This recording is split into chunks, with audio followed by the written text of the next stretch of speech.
সিলেটে আসলাম, কিন্তু চা বাগান ঘুরে দেখবো না, তাইলে তো আমার ট্যুরটা নিতান্তই বৃথা গেল। এই সুযোগ আমি মিস করতে চাই না। দ্যাটস ওয়াই আমি চলে আসলাম মৌলভীবাজার। মৌলভীবাজার নাকি টোটাল 19টার মতো চা বাগান রয়েছে। আমি যতগুলো বাগান দেখছি তার ভিতরে এইটা আমার কাছে সেরা মনে হয়েছিল। কেন সেরা মনে হলো, চলেন ভিউটা একটু দেখে নেই।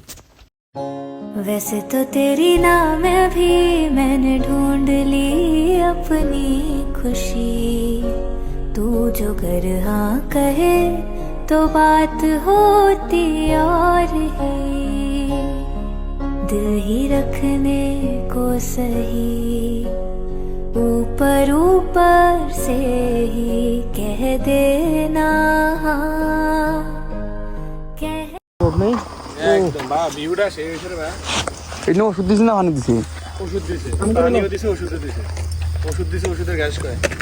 গাইস, লাইফের যদি বেস্ট কোনো ট্যুর থাকে তাইলে হচ্ছে শ্রীমঙ্গল বেস্ট, মানে আপ টু দ্য মার্ক। আমি হচ্ছে নেভার এভার মানে অন্য কোনো কিছুর সাথে মিলাইতে পারবো না। মানে কি ভাই, আমি তোমাদেরকে বলছি শ্রীমঙ্গল সিলেট আসছে, শ্রীমঙ্গল না আসলে বৃথা, ট্যুরের এনজয়টা আসলেই করা যাবে না, বুঝছো?